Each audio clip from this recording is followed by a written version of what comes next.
E aí pessoal, tudo bem com vocês? Eu sou o professor William Santos, professor de História, e na aula de hoje nós vamos estar falando acerca da transição para a sociedade feudal. E dentro dessa transição nós não podemos deixar de falar acerca da formação dos reinos bárbaros, certo? Quem que eram os bárbaros, afinal de contas? Né? Nós ouvimos falar acerca dos bárbaros, assistimos isso em filmes, em séries. Mas os bárbaros era a denominação que os romanos davam a todos aqueles que viviam fora das fronteiras do Império Romano e que também não falavam a língua santa, a língua oficial do Império Romano, que era o latim, tá? Quando nós falamos de bárbaros, nós temos assim algumas nações que se destacaram muito dentro disso, tá? Alguns povos bárbaros que se destacaram e deram uma grande influência para essa transição, né, para a transição para a sociedade feudal. Tá? Dentre essas nações, nós encontramos aqui as germânicas, que eram formadas por grupos, né, por etnias chamados de os vigiados, os estrogos, os vândalos, bretões, saxões, francos e etc. Todos esses povos aqui bárbaros, né, dentre eles, os que mais se destacaram e os que mais contribuíram para a formação da Europa feudal foram os germanos, tá? Em época de paz, é interessante que esses germanos, eles eram governados por uma assembleia de guerreiros, em época de paz. E era formada por homens da tribo de idade adulto. Então a gente começa a falar aqui um pouco acerca de como que esses germanos eles se organizavam, certo? Essa assembleia, ela não tinha nenhum tipo de poder legislativo e a sua função se restringia à interpretação dos costumes. Então era uma assembleia que, digamos assim, tinha como objetivo a manutenção do costume dos germânicos e também eles interpretavam os costumes, vamos supor, se eles conquistavam lá uma terra, chegava numa determinada região lá. Então era essa assembleia que ia fazer a análise do costume local e da cultura local e também junto com a deles, e assim que acontecia o sincretismo cultural, tá? É interessante que em época de guerra, eles também, as tribos, né, a tribo ela era governada por uma instituição denominada comitatus. Então, quando os germanos eles iam para a guerra, quando os germanos eles começavam ali a sua campanha de expansão territorial, então o que eles faziam? Eles formavam um grupo chamado comitatus, que era governado, que era como se fosse uma instituição.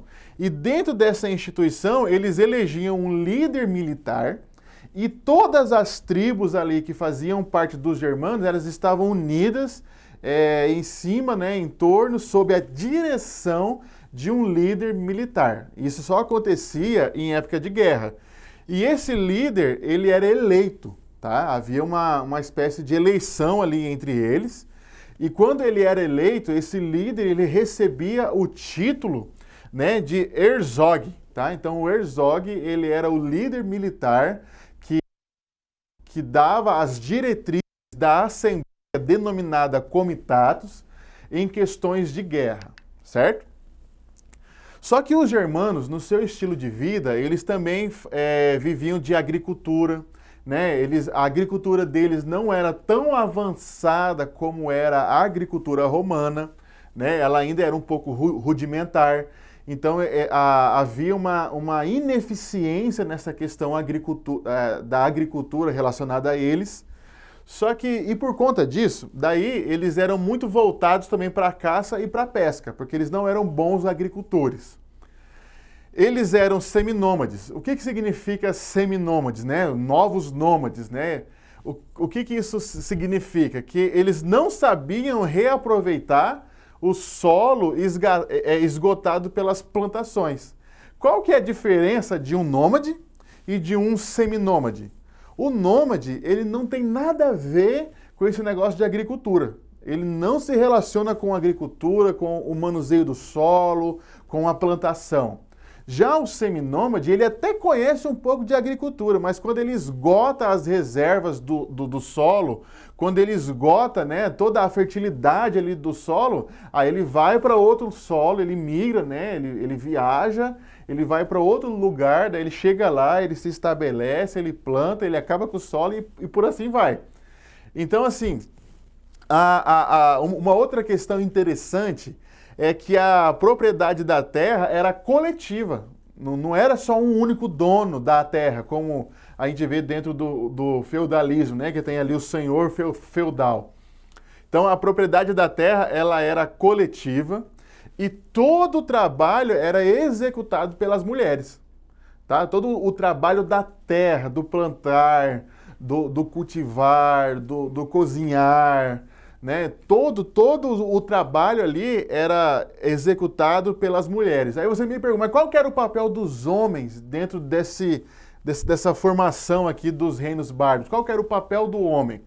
O papel do homem ele estava restrito à caça ou ele estava lutando, né? Lutando para defender o seu território ou lutando para poder expandir ali o seu território. Quando eles não estavam caçando e quando eles não estavam lutando, os homens daquela época, eles estavam o quê? Bebendo ou dormindo. Então era assim que funcionava, né? A divisão do trabalho social dentro dos reinos, né? Dentro dessa formação desses reinos bárbaros aqui. Então, como eu disse para vocês, nós encontramos vários povos bárbaros que tiveram uma grande importância dentro da construção, né, do sistema feudal, né, da Europa feudal. Então, nós encontramos aqui os hunos. Quem são os hunos? É um povo de origem asiática. Eles se deslocaram em direção à Europa e atacaram os germanos, né, levando-os a fugir.